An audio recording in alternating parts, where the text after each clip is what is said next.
Hey guys, welcome back to Filter Coffee Football. Absolutely nervy match. Somehow script passed. Got the 3 points away at the Molineux. Tough opponents, but we did it. Good lord. Karthik, how do you feel about that? So good.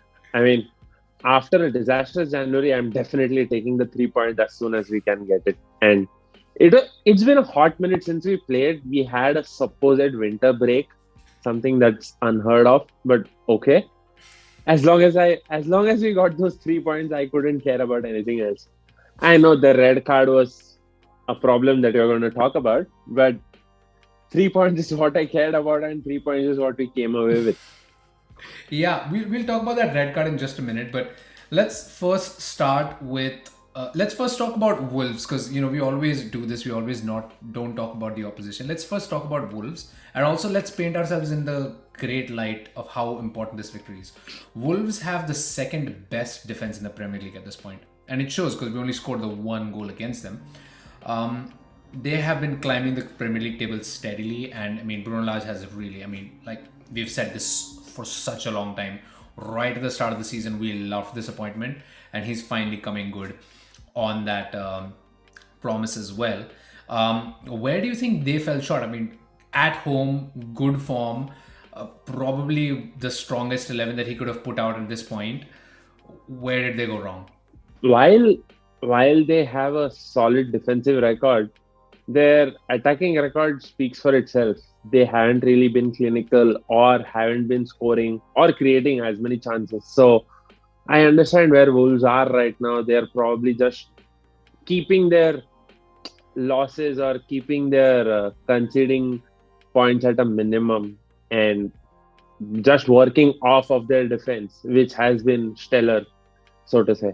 But I think they have to improve on their attack. And with losing out on Adama and not having an adequate replacement right now, I don't know how they're going to cope. But this season, Adama hasn't really been of any worth. Oh, Adama Traore bagged a fabulous assist on his debut for Barcelona. So maybe. I mean, Wolves and Barcelona, English Premier League versus La Liga, some random club in La Liga. I mean, you know for a What are fact you that talking about? They're scoring Real. against Atletico. Uh, But okay, I get what you're saying. It's a different group of players, so it's a different style of exactly. playing.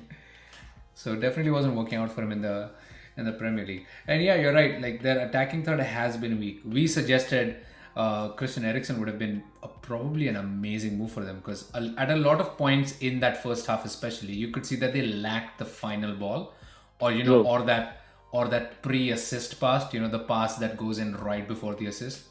They lacked that sort of cutting edge, which is why they never really created any out and out amazing goal scoring opportunities. And that might just be something that they may have to go ahead and address if they have any ambitions of, pushing for Europe. Um, but yeah, let's move away from Wolves. Still doing decent. I think they still probably have an outside shot of making it in if they keep up their current form. Result against Arsenal today aside, and let's talk about the Gunners. What a win! I mean, we looked in charge, in control for a large part of that match, and then obviously the big decision happened. The back five, dude. The back five. You have to give a huge amount of respect to the back five today. They've been stellar. Ramsdale, uh, Tierney, Ben White, Gabriel, who also got the goal, Cedric. and Cedric. Yes, That was an amazing performance by him. It almost, and even Rob Holding when he came on, I mean he had a goal line he clearance won for all of his Christ's sake. tackles. He He won won all of his yeah. tackles. It really seems like Arteta has gotten some sort of cohesion going, some sort of the sort of fighting mentality that was lacking for a long time in Arsenal. That sort of grittiness that when the opposition starts getting physical, Arsenal tends to kind of back up in their shell. Crumble. That Yeah, yeah, that's changed so much over the last half of this season. We've really seen Arsenal come out with those like big tackles and putting their bodies on the line. I mean, Ramsdale made me nervous at so many points towards the end because he was literally coming out for every ball.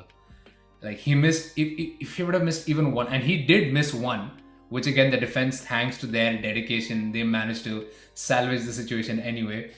That did make me a little bit nervous, but it also excites you to see that sort of fire, that sort of There's a fire fight. in Yeah. yeah, exactly, exactly. So definitely fabulous backfire. And Xhaka, you were really close to calling this right.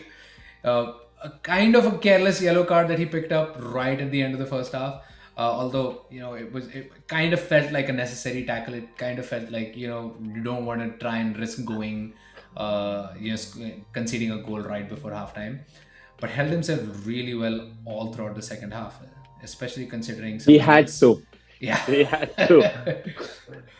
I mean, Xhaka was on a yellow, Partey was on a yellow, Gabriel was on a yellow, and I was thinking, oh my good lord, who's going off first? And yeah, lo and behold, how does a player go off? Double. Two yellow cards in the same move. Please In the explain to same me move. what happened there. This is very unorthodox. I have never personally seen this. There may have been an incident where this may happen. I have personally never seen a player get sent off for two back-to-back yellows in the same move. I've actually seen players who got a yellow for a tackle, then they protest, and then they get a second yellow. That's a completely different situation. That's Exactly legit the two point. separate offenses. This was within that same move. And you can't even say that all tackles that he made were like each one of them was like a yellow card tackle, you know? I think this is called incompetence. This is the example of incompetence. I mean, you should teach this in school. You should teach the examples of incompetence, show refereeing blunders, and say that okay, if you want to see incompetence in action, look at this right here. That's how you don't do a job. I mean, if I was as bad as that guy, I would have been fired. I would have been without a job, to be very honest. And Michael Oliver is going to be officiating another Premier League game in the next game week without any repercussions, which is what pains me. Which is what pains me more than anything else. And that's what I wonder, right? Because if you this is how I look at the job of a referee. Their job is to facilitate a smooth flowing game. Their job is to make sure that there isn't any foolhousery going on in the match. You're not making too many reckless tackles. You're not time wasting. That's your job. Your job is to make sure that first off, you want to make sure that you keep all 11 players on the pitch, all 22 players on the pitch, so that the game is equal across the 90 minutes. I feel like that's a job of the referees to mediate that game, not to just dole out cards as and when they feel it's right. And secondly, this has been, I mean, the AFCON finals had worse tackles than Gabriel probably put in those 90. The AFCON had like 10 times as many worse tackles than Gabriel put in those like 30 seconds of play. Not even Gabriel 30 got a seconds. yellow for time wasting, by the way. He got that Sorry, yellow I'm for talking about time Martinelli. wasting. Yeah, Yeah, I meant yeah. Gabriel Martinelli. And it just felt like, it almost felt like he was motivated to create an event in the match that might change the course of events. I don't want to say referees are biased, but it came out that way just because of how absurd the decision seemed. Like, I don't think any Wolves player, any Wolves supporter would have complained if that was a single yellow card. Nobody was I calling for think double yellow. That was just a very weird definitely. decision. Okay, so there was a lag in there, so I'm kind of Hmm. doing a patchy edit. But basically, we're talking about how, despite us winning this match, there was still a clear inefficiency in front of goal.